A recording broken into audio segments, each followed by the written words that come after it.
Então, vamos iniciar a gravação da aula de hoje, 16 de março. E hoje a gente vai falar um pouquinho, a gente já iniciou esse tema nas aulas gravadas e também síncronas que nós fizemos alguns dias atrás. E aí a gente vai continuar com a filtragem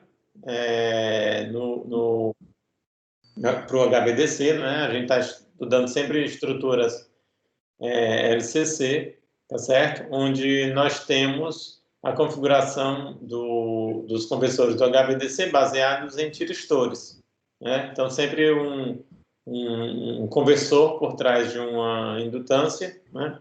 Então, com a característica de fonte de corrente. E essas estruturas, elas estão mais presentes, né? Principalmente aqui no Brasil. Então,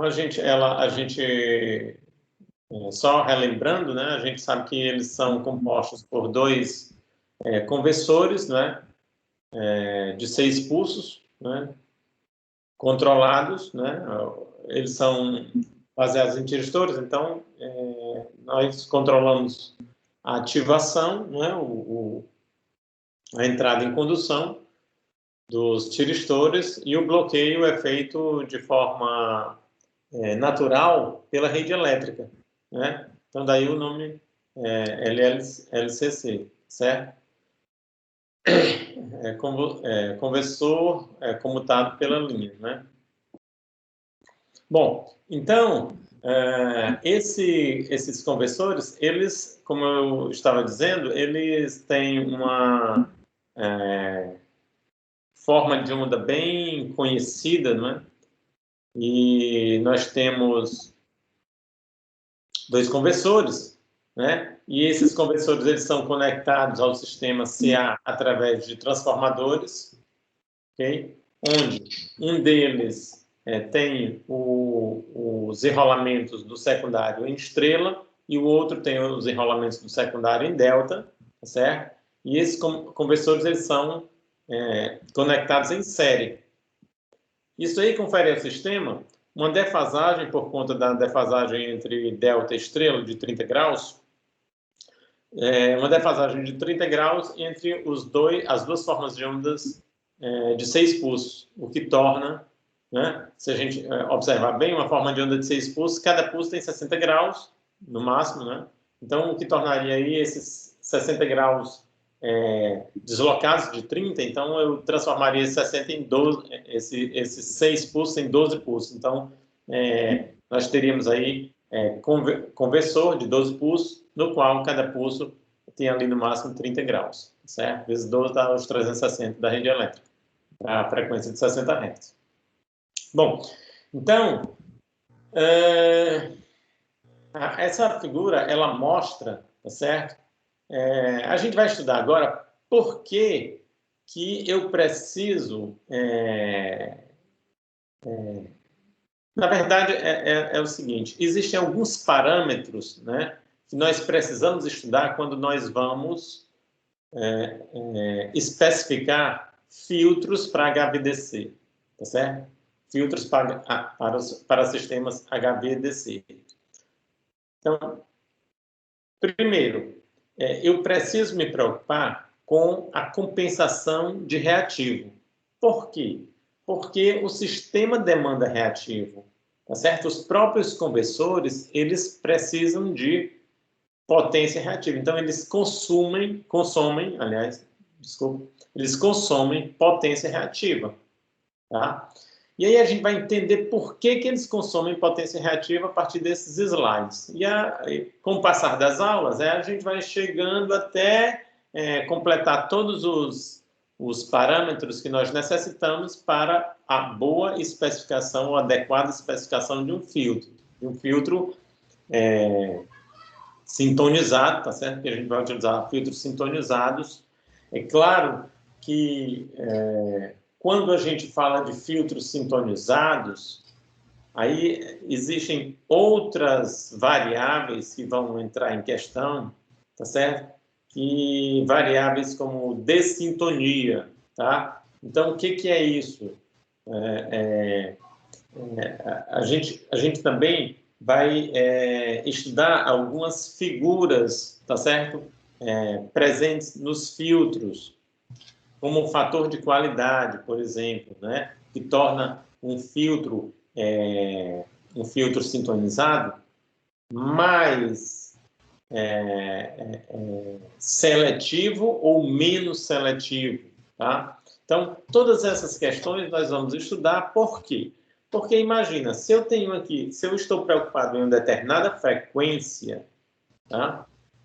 Vamos supor, 11ª, é um valor qualquer que eu estou tomando aqui. Então, se eu estou preocupado com essa frequência em filtrar uma possível corrente harmônica que tenha por ali, em torno dessa frequência, eu tenho que me preocupar também na sua vizinhança. Vocês viram que, geralmente, aqui nós trabalhamos com frequências com soma e diferença, né? Então, se eu estou preocupado com 11ª, também 13ª e 12ª, digo melhor, eu deveria me preocupar, entendeu? Então, o que eu posso fazer? Eu posso trabalhar esse filtro para ele ter uma certa dessintonia. O que significa isso? Significa dizer que eu não vou trabalhar exatamente naquela frequência somente naquela frequência, digamos aí no caso, o exemplo que eu falei para vocês, a 11ª, tá certo? Somente naquela frequência de interesse. Mas eu também vou conferir esse filtro uma certa dessintonia para que a sua curva de filtragem ela possa abrir um pouco e filtrar frequências que estejam ali na vizinhança dessa frequência de interesse, tá certo? Então, existem essas questões que elas têm que ser levadas em consideração, tá? Mas, primeiro de tudo, a gente precisa entender por que nós precisamos, por que o conversor ele demanda potência reativa, tá certo? Então, para isso, a gente tem aqui alguns slides e a gente vai começar a discutir isso agora, mas eu acho que eu ouvi alguém falar. Alguém tem alguma dúvida? Quer fazer alguma pergunta? Professor, quando o senhor fala que o sistema, que o conversor tem aplicação de reativos, o reativo não só é para segurar o campo magnético em um determinado equipamento, ele trabalha com campos magnéticos desse ponto? Não, reativo não. Assim, deixa eu te falar, Anderson. Precisaria de uma teoria que vocês ainda estão na graduação e aí vocês não tiveram acesso. Mas a gente precisa parar com essa ideia de que reativo só trabalha com campo magnético. Tá certo? Não. Ok? Reativo não diz respeito somente a campo elétrico e campo magnético, não. Tá? Na verdade, a energia reativa... Olhe bem o que eu vou falar para vocês. De cara, vocês não vão entender, mas é bom vocês terem isso na cabeça para pensar e, se quiserem, se aprofundar um pouco mais. Existe uma coisa chamada teoria Pequet. Ela é uma teoria Pequet. É uma teoria bem moderna, assim, bem recente. Ela é de 83, né? Teoria recente, em relação à teoria convencional de potência. Então, ela defende que a potência reativa, na verdade, ela expressa uma medida da troca de energia entre as fases, na unidade de tempo, certo? Então, o que é potência reativa? É uma medida da troca de energia entre as fases na unidade de tempo. Isso tem nada a ver com campo elétrico e campo magnético, não, tá certo? Claro que a potência reativa, ela alimenta o campo magnético e o campo elétrico, mas ela não se resume só a isso, tá bom? Vou te dar um exemplo. que vem da eletrônica de potência, que aí não resta Não tem como contestar. Imagina que você... deixa eu fazer o seguinte, só para te dar um exemplo, o Anderson. Deixa eu ligar aqui a minha... Eu vou sair momentaneamente aqui da nossa apresentação e vou ligar a minha mesa só para fazer um desenho, porque senão vocês não entendem do que eu quero explicar com relação a esse paradigma que você está trazendo aí, tá?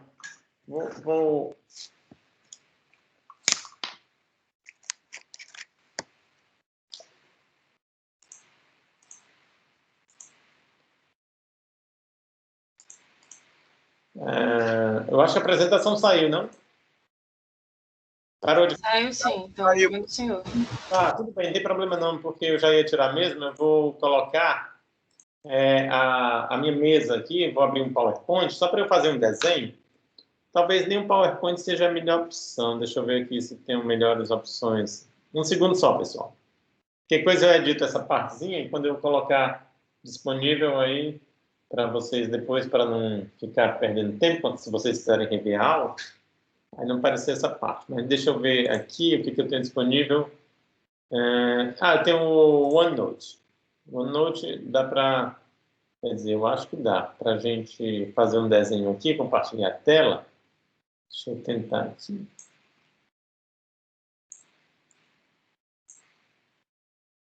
É um exemplo bem simples que nós utilizamos.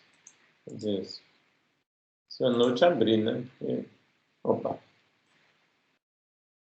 Vamos ver se eu consigo aqui. É uma tela bem antiga que eu tenho. Deixa eu pegar uma página nova. Nova página. Pronto.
Show de bola.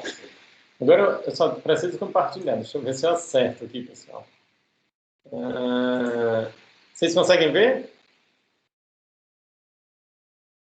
Sim, está aparecendo. Olha, então deixa eu pegar aqui minha super caneta.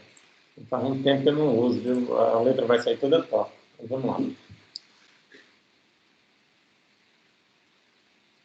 Enquanto eu vou desenhando, aí a gente vai conversando aqui, aí eu aproveito e atualizo vocês sobre a minha experiência com dores de cabeça. Até hoje eu não consegui descobrir que dores eram essas que me acometeram, pessoal. E deixa eu ir desenhando e a gente vai conversando. E o fato é que eu estava tão preocupado porque vocês sabem que eu treino, né? Corrida de rua. E o meu maior temor era estar com Covid treinando, né? Se bem que os últimos dias da semana passada, os últimos dias da semana retrasada e a semana passada, eu passei uns 8 dias sem treinar porque não aguentava, o meu pé tocava no chão e a cabeça só faltava explodir. Então eu não consegui treinar de jeito nenhum. Mas aí, deixa eu tentar fazer um desenho mais decente aqui. E aí eu fiz vários check-ups. Deixa eu tentar desenhar aqui. Desenhar devagarzinho para não sair um desenho muito ruim.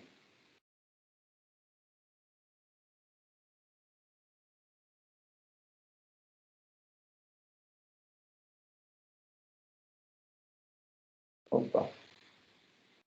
Não está ajudando, não. Né?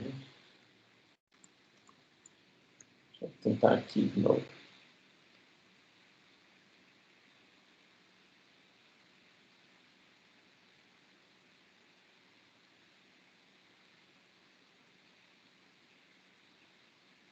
O fato é que eu fiz 4 exames de Covid, 2 daqueles completos de farmácia, que é o suave, que é o nariz, eles só não fazem nariz garganta, não, só fazem nariz, e o sorológico, né? Fiz 2 desses, mas deram negativo, isso num prazo de 15 dias, mais ou menos, né? E fiz 2 do laboratório, porque não acreditei nos da farmácia, porque a dor de cabeça não cessava, né? Com remédio nenhum. Então, e também deram negativo. Mas só que do laboratório eu fiz PCR, né? Ele demora um pouquinho mais, mas é mais preciso. Eu vou fazer aqui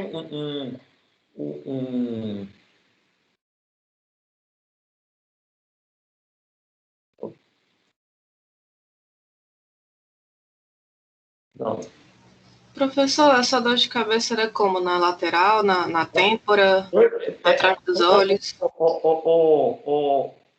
Raquel, tu acredita que essa dor de cabeça, ela começou aqui na nuca? Isso que porque o meu pai, quando era vivo, ele tinha muito receio de dor. Ele dizia, dor na nuca era... pressão, o pessoal diz que tem a impressão que é pressão alta. Mas aí eu falei com o médico, ele disse, não tem nada a ver, porque ele disse assim, a dor de cabeça, quando dá de pressão, é porque você já está com pressão explodindo com risco de vida. Ela é assintomática, a pressão, ele falou. Aí como é que era? Ela começou aqui na parte de trás, mas teve, principalmente nesses dias que eu não conseguia correr, ela era aqui no centro da cabeça, como se fosse uma enxaqueca. E eu não sofro de enxaqueca, eu só sei disso porque a minha filha, como ela fez tratamento de enxaqueca durante 2 anos e meio, que ela sofreu bastante com isso, então... ela dizia que era aquela dor em salvas, né, em ondas, né, que a cabeça fica tum, tum, tum. Pois a minha dor era desse jeito. Depois, ela mudou de característica, a gente já tem 2 padrões aí. Aí ficou na têmpora.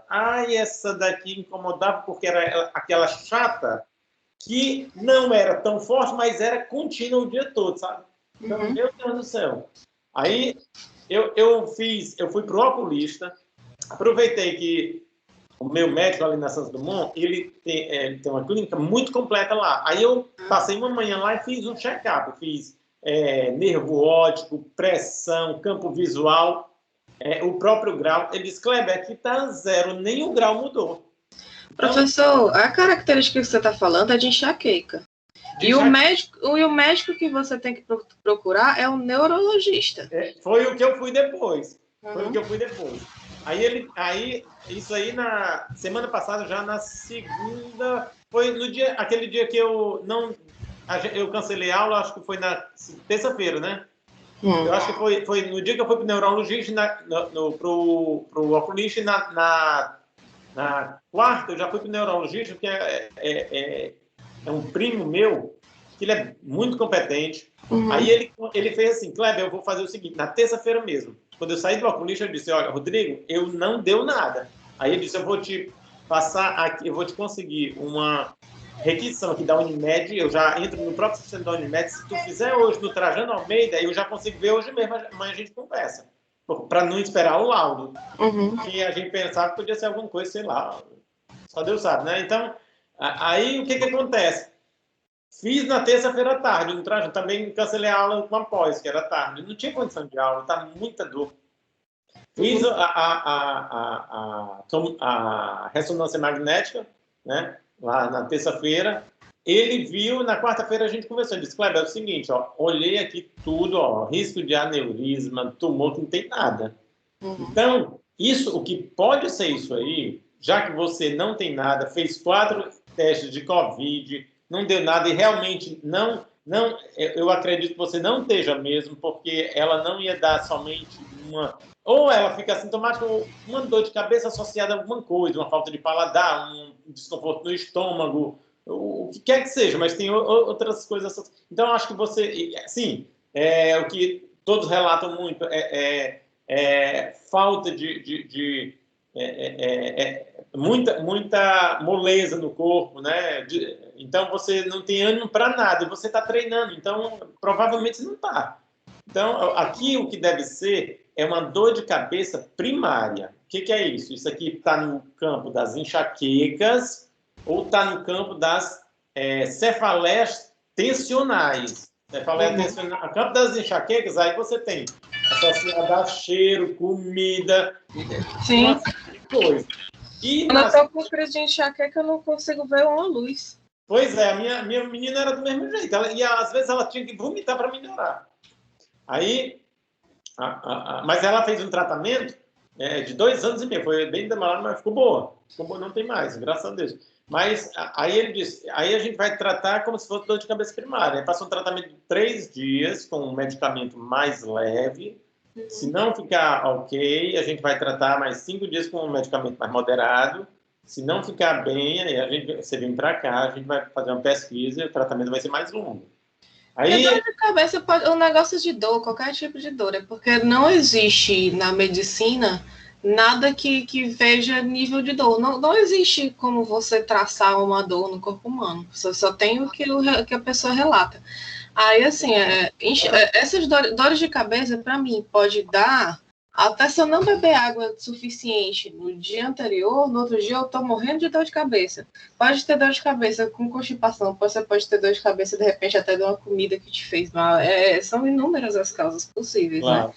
Agora, eu tava até escrevendo no chat o nome de 2 medicamentos que são baratos e comuns para tratamento assim, tópico de enxaqueca, né? Cefalive e o Cefalium, eles são quase a mesma coisa, só que o Cefalive é a base de dipirona e o Cefalium é a base de paracetamol. Aí, assim, eles têm cafeína também na composição, que a cafeína ela potencializa o analgésico e diminui um pouco aquela moleza, né? Quando eu tô com enxaqueca, eu tomo o Cefalive, que é a base de dipirona. A dipirona é melhor para mim.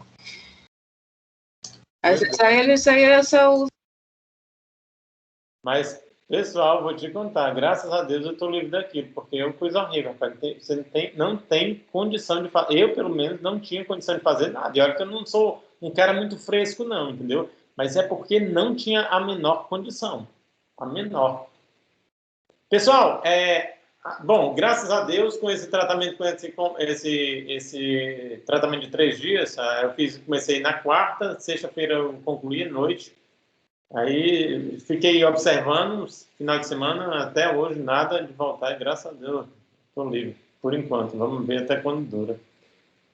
Pessoal, é o seguinte, olha, Anderson, esse circuito aqui, ele é muito simples e muito corriqueiro para a gente. É chamado dimmer, tá certo? É um dimmer. Você imagina essa resistência aqui como sendo uma lâmpada, você com um dial, um botãozinho, você controla o pulso aqui no gatilho desse tiristor e você diz quando é que ele vai conduzir mais ou menos, tá certo? Aí em relação à tensão de entrada, isso aqui, esse em verde, seria a tensão de entrada, tá? Tensão dessa fonte aqui. Aqui eu vou fazer, a frequência não é diferente, tá certo, pessoal? A mesma frequência, só vou fazer mais aberto para ficar melhor explicado. Então, imagina aqui como sendo a minha tensão de entrada, tá? Essa daqui é a mesma lá que eu tinha desenhado. Aí eu vou fazer assim, ó. Olha, a corrente nesse camarada aqui, ela tá assim, ó. Eu vou dizer, aqui seria ângulo de 0, tá certo? O ângulo de gatilho 0, para acionamento do tiristor. Aí eu vou esperar um tempo e vou gatilhar. Aí eu teria isso aqui de forma de onda da corrente, tá certo? Então seria mais ou menos isso aqui, ok? Se vocês, Anderson, e Raquel, se vocês forem confrontar, vou repetir, se vocês forem confrontar a fundamental. Vou botar aqui, ó. Tensão fundamental. Tá aqui, 1H. Com a corrente fundamental, que não é esta em azul, vou botar assim, ó, corrente fundamental, vou botar assim, que ela está aqui.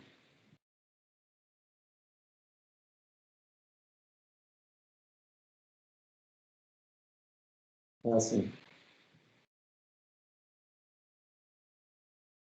Então, isso aqui é a tensão fundamental em verde, em vermelho a corrente fundamental, tá certo? Se vocês forem... Deixa eu só... Foi muito ruim aqui. Pronto, mangá. Então, se vocês forem confrontar a tensão fundamental com a corrente fundamental, vocês vão observar que existe um ângulo de defasagem entre elas, tá certo? Existirá um ângulo de defasagem entre elas, tá?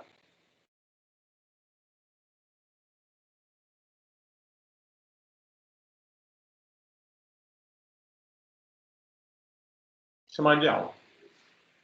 Se existe um ângulo de defasagem entre tensão fundamental e corrente fundamental, com toda certeza, isso eu posso afirmar, que existe potência reativa envolvida.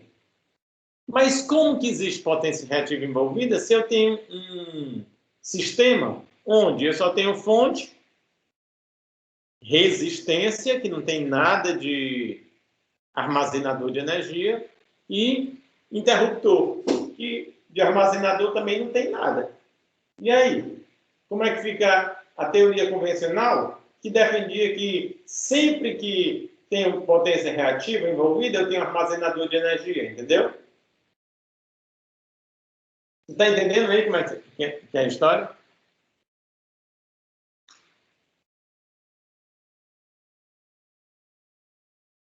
Alô? Estão me ouvindo?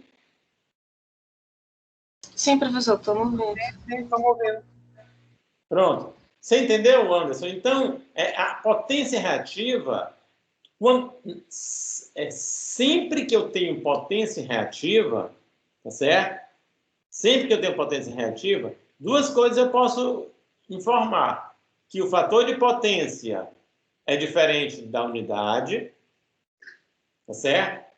E que eu tenho defasagem entre fundamental da tensão e fundamental da corrente. Só isso que eu posso falar. Sobre a carga, sobre o sistema, eu não posso falar nada. Posso dizer, não, eu tenho potência reativa porque eu tenho armazenador envolvido. Nada disso. Você pode ter potência reativa sem ter armazenador envolvido. Perfeito? Então, é só essa quebra de paradigma que eu queria propor para vocês, já que a gente foi provocado pela sua pergunta. Perfeito? Ok, professor. Então eu vou dar uma lidazinha desse. Dê uma lida nisso? E se vocês quiserem se aprofundar, procurem. Vocês têm acesso. Eu vou tirar agora a mesa, tá certo? Tirar a mesa e vou voltar lá para a nossa apresentação. Aí a gente, pelo menos, já fica com essa parte do entendimento resolvida. Se vocês tiverem curiosidade, vocês procuram através dos sistemas de acesso da UFC, vocês procurem teoria PQ, porque a UFC, as universidades federais, o governo brasileiro, né, eles têm um grande contrato com várias bases de dados, e aí você tem acesso a grandes bases, a principal delas o I3E, tá certo? Então você tem acesso a vários artigos, você tem acesso a outras bases também muito boas, como a Elsevier, que eu adoro. Então, vocês procurando lá PQ Theory, ou então Teoria PQ, vocês vão encontrar textos, tá certo? Se vocês procurarem no próprio Google, vocês conseguem encontrar também textos em português, tá certo?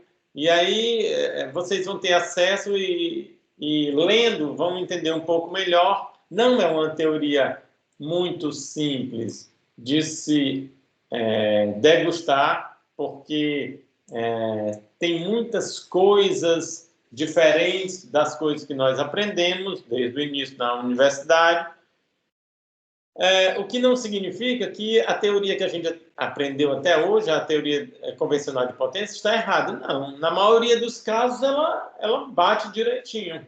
A questão é que ela pelo que foi mostrado, né, ela é um caso particular da teoria PQ, entendeu? Por que um caso particular? Porque a teoria convencional de potências, ela funciona muito bem para sistemas sem desbalanço e sem distorções. Se teve desbalanço e teve distorção, principalmente provocado por cargas não lineares, e aí quando você tem eletrônica de potência, você tem cargas super não lineares, né? Porque a corrente ela não acompanha a tensão, e aí ela começa a furar, e começa a provocar esses desentendimentos como esse que eu propus para vocês, tá certo? Então, primeiro, eu deixar essa mensagem, segundo, essa quebra de paradigma, só para mostrar para vocês que nem sempre que eu tenho potência reativa envolvida, eu tenho armazenador de energia presente no meu sistema, tá certo? A minha carga. Então, com isso a gente vai voltar lá para a nossa apresentação. Deixa eu ver se eu ainda consigo recuperá-la. Sim. Eu não sei se... Vocês estão vendo não, né? Deixa eu ver onde é que ela está. Não, está aparecendo você. Ainda não, né? Eu acho que... Deixa eu ver aqui.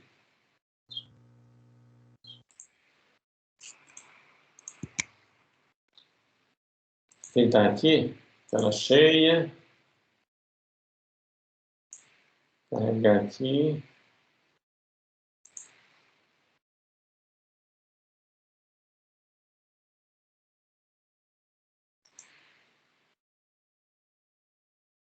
Não.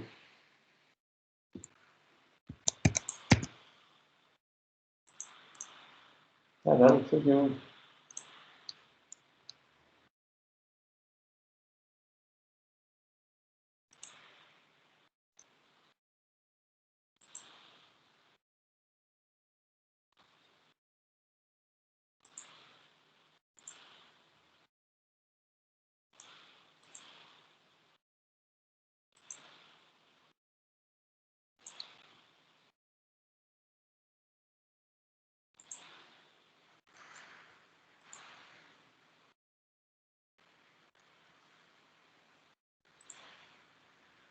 Estão vendo agora? Pronto, agora sim. Sim? Ok. Então, pessoal, continuando aqui a nossa aula, tá? Aqui nós temos, olha só, nós temos uma forma de onda, tá certo? Aqui de uma forma de onda de tensão, essa que ele chamou EA, perfeito? EA. E eu tenho aqui uma forma de onda quase quadrada, ok? Bem típica de conversores de 12 pulsos ou conversores de 6 pulsos, tá? Pode ser, essa forma de onda ela é super associada a conversores de 6 ou 12 pulsos, pode estar presente nos dois. Contanto que a carga seja fortemente indutiva, tá certo? E aí, eu tenho esse comportamento aqui da corrente, olha, a corrente de linha seria, a gente até já discutiu algumas vezes esse padrão, seria dado por isso aqui, tá? Para este caso aqui, onde o ângulo de disparo é zero, tá? Onde o ângulo de disparo é zero, você vai poder observar que a fundamental da tensão estará perfeitamente em fase com a fundamental da corrente, essa aqui em vermelho, tracejado. Vermelho tracejado, fundamental da corrente, essa pretinha aqui de cima, fundamental da tensão, tá certo? E essa quase quadrada, né? Essa forma de onda, matematicamente, ela é conhecida como quase quadrada. Ela passaria aqui 30 graus, aqui 120 mais 30, dá 180, 30 mais 120 mais 30, dá os outros 180. Quase quadrada essa forma de onda. Tá? Essa forma de onda quase quadrada seria a corrente real, mas se eu for extrair somente a fundamental, ela seria essa vermelha tracejada, que está totalmente em fase alinhada com a tensão. Para esse sistema, pessoal, olha só. Fundamental da tensão e fundamental da corrente, elas estão perfeitamente alinhadas. Então, a potência reativa seria zero. Mas, se eu tenho um ângulo de disparo diferente de zero, aí ele fez aqui para 30 graus, tá? Espera passar por zero, marca 30 graus e dispara. Aí o que acontece?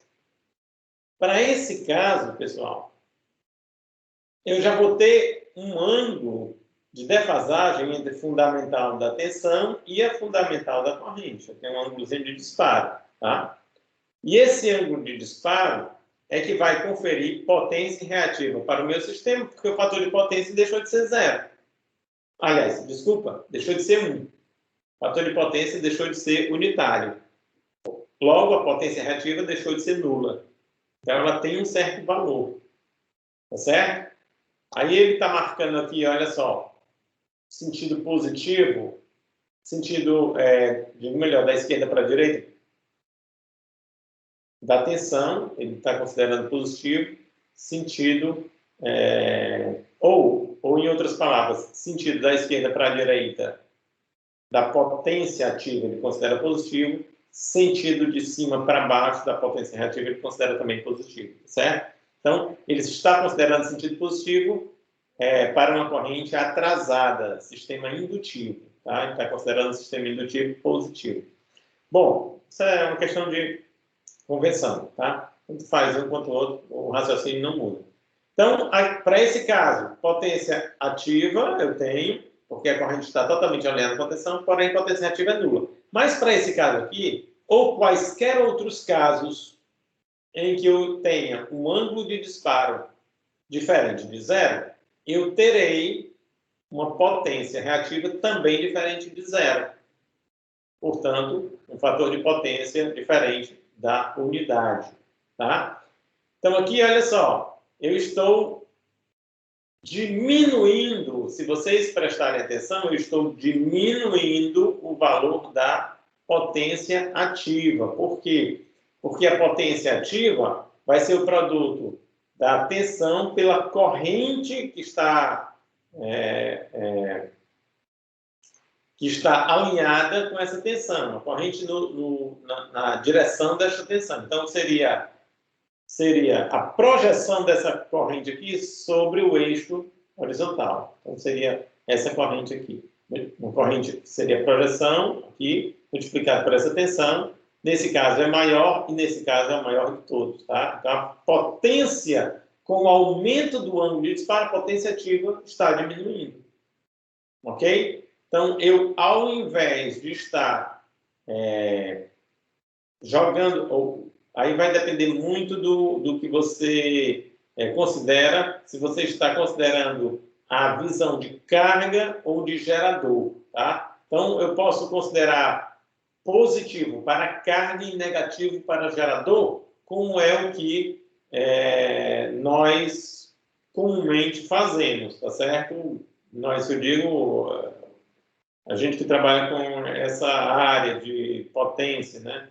Então, a gente considera positivo para carga, negativo para gerador, tá certo? Assim como consideramos torque positivo para carga e torque negativo também para gerador. Então, se eu estou com o torque de uma máquina positivo, eu estou trabalhando como motor. Se o torque é negativo, ela está operando como gerador. Potência, mesma coisa, tá? Potência ativa, motor ou carga, potência ativa positiva, motor ou carga, potência ativa negativa, gerador. Ok? Então, aqui eu estou passo a passo à medida que eu aumento o ângulo de disparo, tá? Que já estamos com 90 graus. Olha, 90 graus a projeção é zero da corrente sobre a tensão, então a potência ativa é zero e eu tenho potência reativa máxima. E por aí vai. Agora eu estou, mais uma vez, diminuindo a reativa e aumentando a ativa no outro sentido. Vocês estão vendo, né? A ativa está aumentando no outro sentido, tá certo? Se vocês observarem, essa teoria ela está bastante alinhada com o que nós já vínhamos defendendo. Se não, vejamos. Vocês lembram que o ângulo ao ângulo de disparo, ele vai aumentando, aumentando, aumentando, certo? Chegou aqui em 90 graus, tá? Até 90 graus, ó, o sistema ele se comporta como um retificador. Quando ele passou disso, aí ele passa a se comportar como um inversor, tá certo? Se vocês olharem lá nas equações que nós mostramos para vocês, é isso que vai dizer. Ele passa a operar como um inversor. Tá? E faz muito sentido, porque ele, enquanto retificador, ele está operando como carga. A potência ativa, tá certo? O fluxo de ativo, porque a potência é algo fixo, é algo pontual, naquele ponto, né? O que desloca, o que flui é a energia. Então, vamos pensar dessa forma, tá? Então, o fluxo de ativo está entrando do sistema CA para o sistema CC através do retificador. Então, o retificador está sendo visto para o sistema como carga. Na outra ponta, o inversor, ele está sendo visto para o sistema como gerador. O fluxo de ativo está indo inversor, sistema CA. Tá certo? E aí faz sentido ele ser o P ser negativo. No primeiro caso, faz sentido o P ser positivo. Então, isso aqui está tudo alinhado com as coisas que a gente está estudando. Ok, pessoal? Vocês têm alguma dúvida? Eu acho que bom. Que é mais dúvida. Ok? Beleza, então vou para o próximo slide. Aí ele vem dizer, olha, e até agora a gente estudou somente a influência do ângulo de disparo, o alfa, mais o ângulo de comutação, o mi. Quão influente ele é nessa história toda, certo? Vocês lembram lá da teoria que a gente explicou dos conversores, desculpa, dos conversores de 12 pulsos, né? Eles têm uma indutância de comutação, vocês lembram dessa história toda, né? A comutação ela não é feita instantaneamente, como mostra aqui essa primeira figura, né? Isso aqui, no caso ideal, existe, mas na prática, instantaneamente, ela é feita assim, ó, através de ela demanda um tempo, e esse tempo ele se traduz em ângulo, tá certo? Que eu posso dissolver esse ângulo de 360 graus, tá? Fazendo uma alusão lá aos sistemas de frequência, né? Os sistemas alternados, dissolver esse ângulo de 360 graus ao longo de um período da rede elétrica. Tá? Então, eu posso fazer uma conversão direta entre valor de tempo e ângulo correspondente, tá certo? Então, eu demando um certo tempo para que ocorra essa comutação. E quanto mais tempo demorar essa comutação, maior é o ângulo de comutação. Daí o próprio nome, tá certo? Sugestivo de ângulo de comutação. Então, o que eu vou ter, na verdade, é uma soma desses dois ângulos, tá? No primeiro caso aqui, eu tenho todo mundo zero, tá certo? Todo mundo zero, não tenho o que discutir. Todo mundo zero, não tenho o que discutir. Eu tenho potência reativa zero e, portanto, tenho toda a corrente, a fundamental da corrente alinhada com o fundamental da tensão. Perfeito, como naquele primeiro caso. Agora, nesse segundo caso, a única coisa que eu fiz foi o seguinte, eu mantive o ângulo de disparo zero, disse, não vou disparar mesmo assim, logo que passar pelo zero, né? Passou pelo zero, eu disparo. Mas eu vou ter um ângulo de comutação que é diferente de zero, certo? Esse ângulo de comutação aqui, ó, mi igual a 16 graus, ele está marcando, e eu já tenho uma pequena diferença entre fundamental da tensão e fundamental da corrente. Se eu tenho uma pequena diferença entre fundamental da tensão e fundamental da corrente, e a gente pode observar aqui, certo? Fundamental seria esse tracejado. Então, fundamental da corrente, fundamental da tensão. Se existe um ângulo de defasagem, então existe potência reativa envolvida, o fator de potência não é mais unitário, tá certo? Tá ok? Então, isso está sendo mostrado nesse gráfico aqui fasorial. Primeiro gráfico, como lá nos exemplos dos slides anteriores, 2 slides para trás, nós tínhamos fundamental da tensão e fundamental da corrente perfeitamente alinhados, tá? E este outro aqui, fundamental da tensão e a corrente agora, tá certo? Fundamental da corrente, ela não está mais alinhada, tá certo? Ela está atrasada, devido ao ângulo de comutação. Agora, né? Antigamente era só devido ao ângulo de disparo.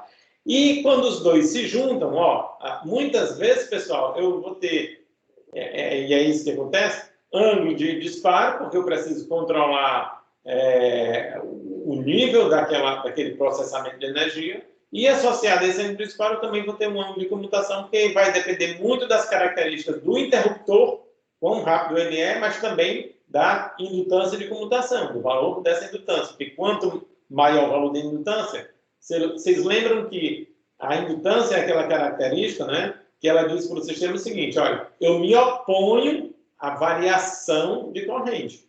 Eu sou uma característica física que eu me oponho, naturalmente, eu me oponho à variação de corrente. Então, se tem variação de corrente brusca, eu me oponho. Então, eu faço com que essa taxa de variação da corrente com o tempo seja menor, tá certo? Então, quanto maior o valor da indutância, menor essa taxa.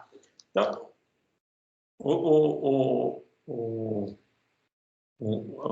dessa forma, então eu vou ter aqui agora alfa mais mi, tá certo? Ângulo de disparo mais ângulo de comutação associados, está marcando aqui 68 graus, então eu vou ter um ângulo já bem considerável uma defasagem bem considerável entre fundamental da tensão e fundamental da corrente, o que vai fazer com que a potência ativa caia mais ainda e a potência reativa ela aumente de valor, certo? E aí eu vou fazer isso até ocorrer o que ocorreu da vez passada. Se vocês observarem, pessoal, olha só. Lembra que o azulzinho é a tensão e o vermelho é a corrente? Eles estão totalmente em oposição de fase. Vocês estão vendo isso?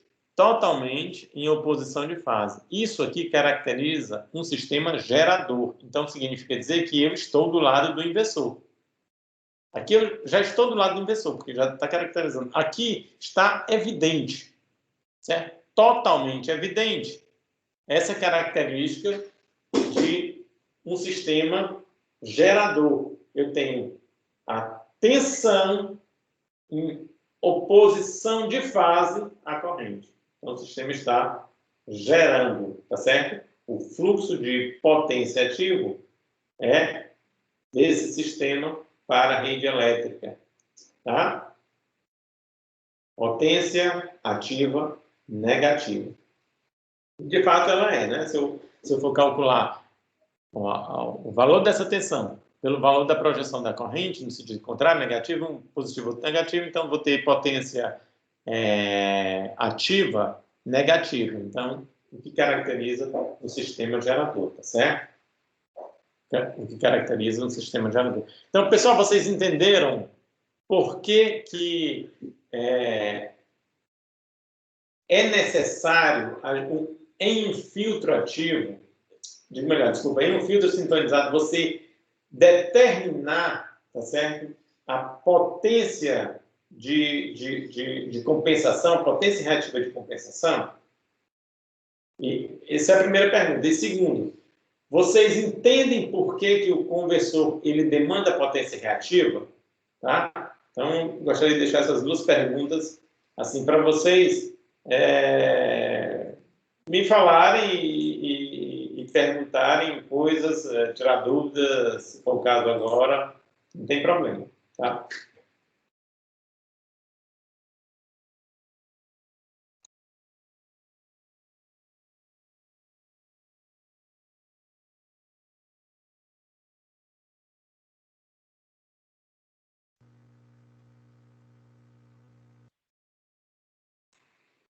Então, para sintetizar essa nossa aula, pessoal, para sintetizar essa nossa aula, nós temos aqui, olha só,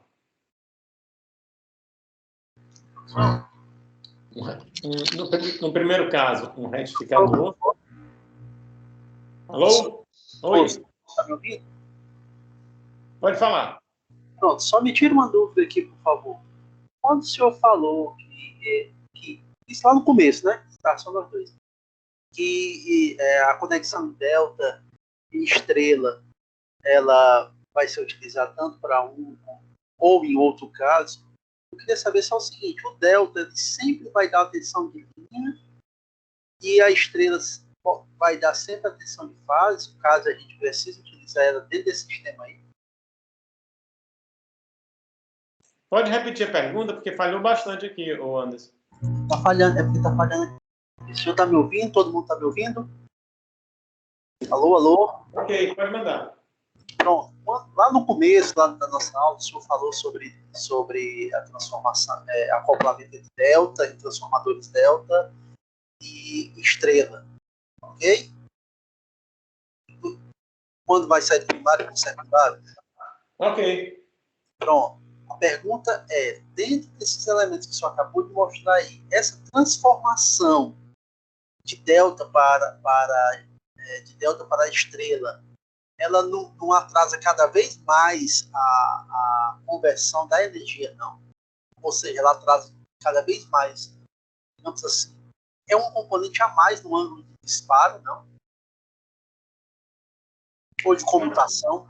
Não, porque no caso, o delta e o estrela é o seguinte. No primário, geralmente se usam... No primário é o que fica para a rede, né? Então, geralmente se usa uma composição delta, né? Porque se você tiver componente homopolar, ele já prende, tá? Então, geralmente se usa delta no primário. No secundário, para esse caso aqui de dois enrolamentos no secundário, ele ficaria em delta, ou seja, quando eu tivesse conversão do primário para o primeiro secundário, seria delta-delta, então não teria defasagem nenhuma. O segundo secundário se utiliza estrela, então quando eu estiver conversando do primário para o segundo secundário, ou seja, delta-estrela, eu tenho uma defasagem de 30 graus. Tá certo? E essa defasagem, ela é somente para fazer com que os dois pulsos as duas conversões de 6 pulsos, elas defasem uma com relação à outra mais 30. Então, o que era? Note bem, se eu tenho conversão direta, né, sem defasagem, eu teria dois conversores de 6 pulsos em série, eles simplesmente somariam os pulsos, porque os pulsos não teriam qualquer defasagem. Então, primeiro pulso de um somaria com o primeiro pulso do outro, segundo pulso de um com o segundo pulso do outro, até o sexto. Então, esse valor ficaria bem mais alto. E eu continuaria tendo um conversor de 6 pulsos, porque a conexão é séria. Não é conexão delta, ou não é conexão paralela. Mas, ao invés disso, eu opto por defasar de 30 graus. Então, eu já não consigo mais somar ponto a ponto. Tá? Então, o que era 30 graus aqui, não está mais somado com o que era o conversor lá de baixo. Porque o conversor lá de baixo está 30 graus defasados. Ok? Então, eu fazendo isso, ao invés de trabalhar com um conversor com duas conversões de 6 pulsos, eu trabalho com duas conversões de 6 pulsos, continuo trabalhando, mas defasadas de 30 graus. Isso aí passa para o sistema uma conversão de 12 pulsos. Tá? Isso aí é uma coisa.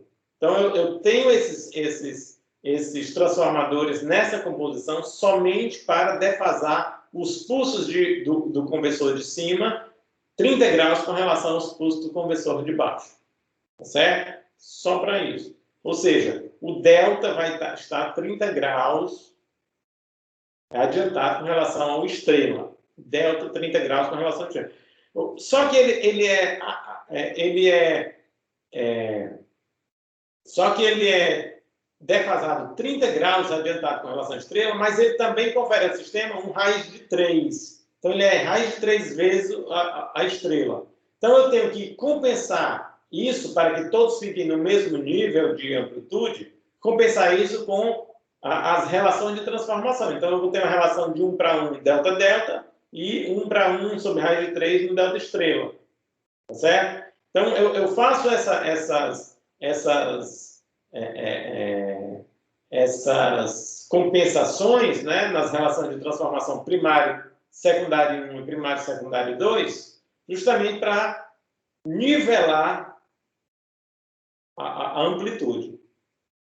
E, naturalmente, a defasagem de 30 graus já é conferida por conta dos tipos de enrolamentos que nós temos nos dois secundários. Isso aí é uma coisa, tá? Agora, com relação ao ângulo de comutação, isso aí quem vai ditar é a indutância de comutação de cada uma das fases.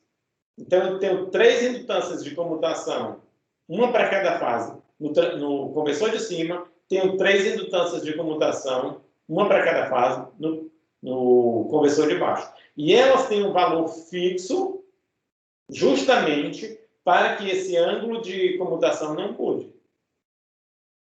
Ok? Elas têm um valor fixo, justamente para que... Aí você diz, professor, poderia utilizar... Isso aí você está... Professor, você está falando de um reator físico. Eu disse, exato. Eu poderia usar a indutância de dispersão dos transformadores como comutação, reator de comutação? Pode. O problema é que você vai estar muito mais suscetível a variações desse valor de indutância inerentes a envelhecimento do transformador, tá certo? São transformadores distintos, tá? Não distinto, é o mesmo transformador, mas você pode ter envelhecimentos diferentes entre os dois enrolamentos, já que não são o mesmo, tá certo? E isso daí tudo impactar no valor da indutância. E, além do mais, o valor da indutância de dispersão ele é bem menor, bem inferior ao valor da reatância de comutação. Então, naturalmente, você já teria que ter uma reatância mesmo de comutação. Então, deixa tudo concentrado nela. É um elemento físico a mais, mas que você tem total autonomia sobre ele, tá certo? Trocou, deu problema, trocou. Indutância de dispersão não, é uma característica que você nem vê, tá certo? Não dá nem para mexer nela, tá? Então,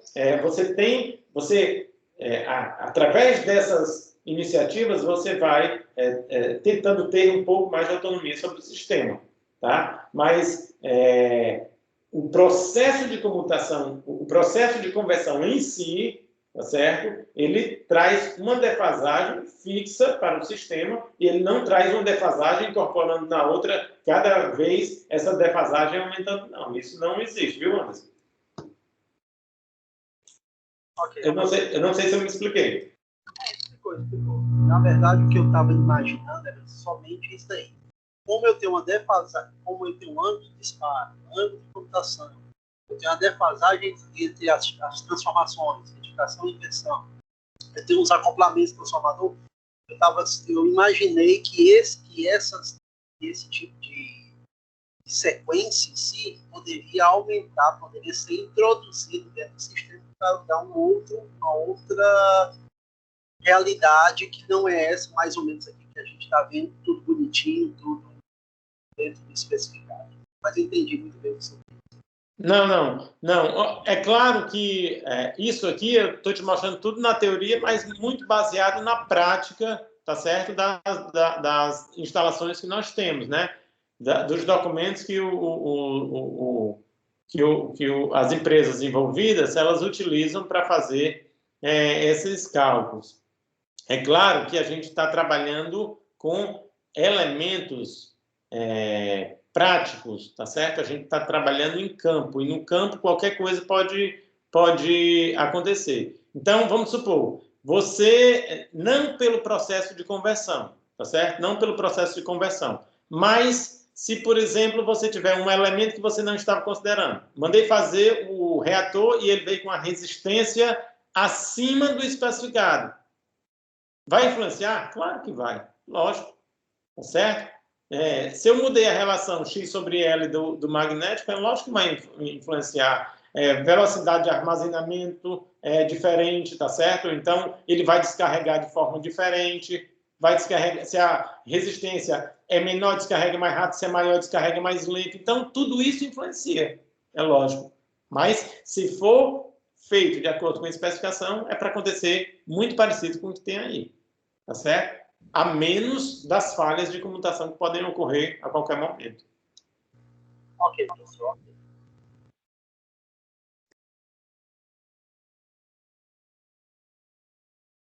Bom, pessoal, então, naturalmente, tá certo?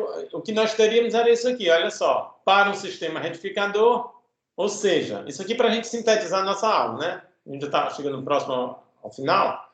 Então, para um sistema retificador, nós temos, invariavelmente, essa situação, né? Onde esse ângulo aqui, φ, que agora a gente já está imaginando como sendo não somente o ângulo de disparo, mas o ângulo de disparo associado ao ângulo de comutação, ele terá um valor diferente de zero, portanto, eu terei uma corrente, a fundamental da corrente, defasada da fundamental da tensão, nesse caso aqui, atrasada, caracterizando um sistema indutivo. Ok?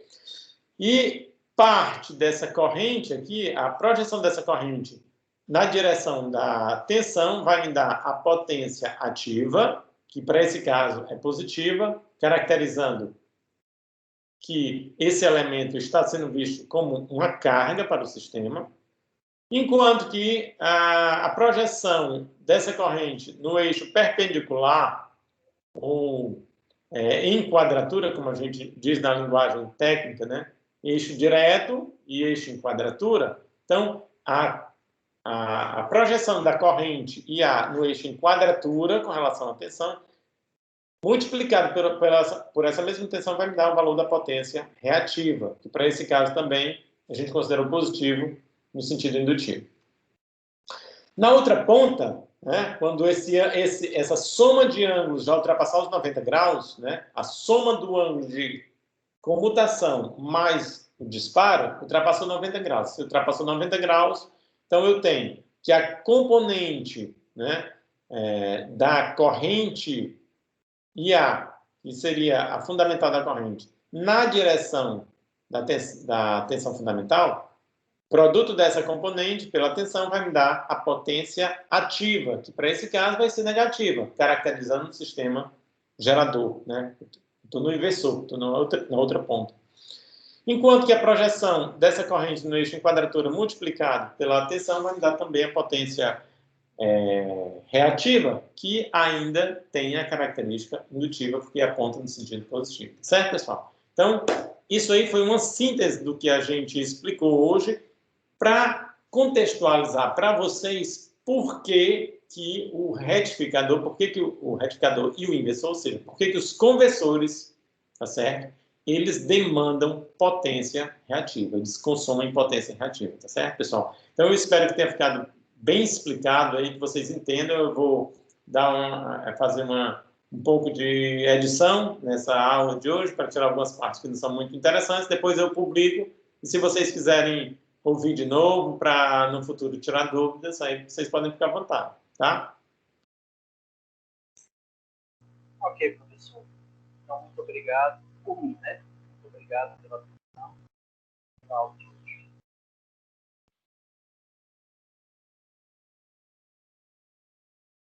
Beleza, pessoal. Então, eu vou ficando por aqui, tá certo? A gente vai encerrando por aqui.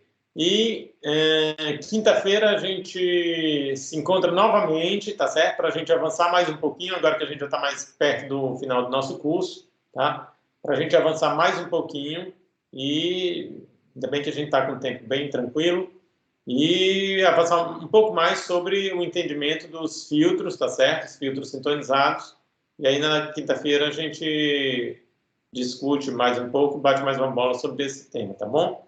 Então, bom proveito aí para vocês nos estudos e até quinta-feira. Bom dia, professor. Boa chuva. Até quinta-feira.